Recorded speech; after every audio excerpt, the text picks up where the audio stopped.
For this next one, I'm going to show you how to put rhinestones on, like the smaller ones. So like in a row, or if you're not doing a cluster, but something a little bit more flat, how to keep them on.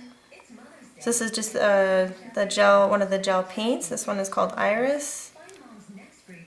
It is attack free. Pretty much goes on in one coat, but usually on a customer I put 2 coats anyways. I just like to make sure it goes on really nicely and evenly. And these are LED curable as well, so it works both in UV and LED. So I'm just going to cure that. Okay, so now I'm going to use the builder gel again and just put a really thin coat over the whole surface. Some people use an art brush and they'll put just a little bit in a row and then add the rhinestones, but I don't like to waste a lot of time with tiny little details, so I just do a fairly thin coat all over the nail. It doesn't add any thickness.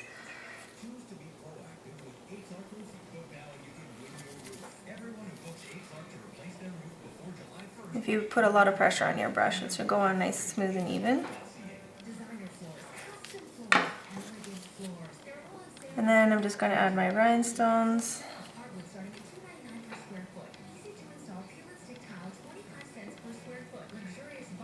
And just press them right into the gel.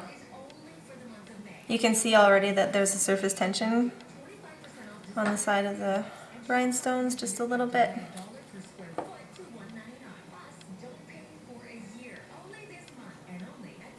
You don't have to worry about them being perfect. You can move them around after into place.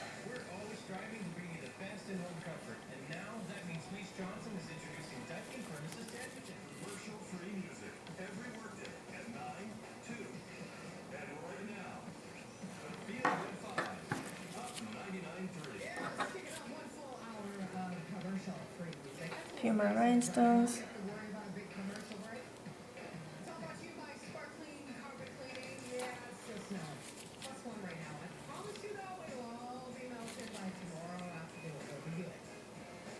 Okay, so now I'm going to use my top gloss, and I actually put a little bit of it on the back of a form, and I'm just going to use my sculpting brush to put it on so that I can have the round shape to apply it on. You could also use a soak off top coat and stuff like that too if you want it to be a little bit thinner consistency, but I like this because I can get right up against the rhinestones.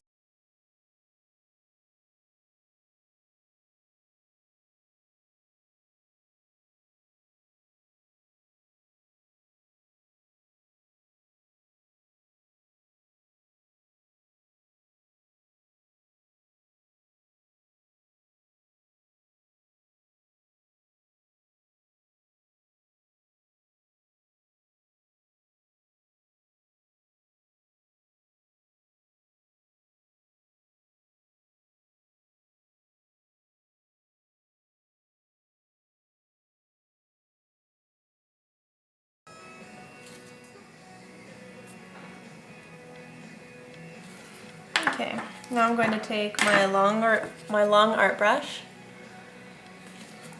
and I'm just going to fill in these little parts right here.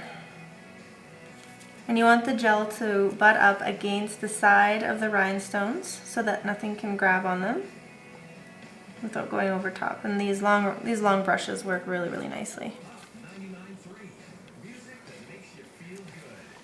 And if you do the larger sections first, like the bottom and the top here, then when you go to fill in these areas, all of the gel will self-level really nicely and you don't have to mess around with it.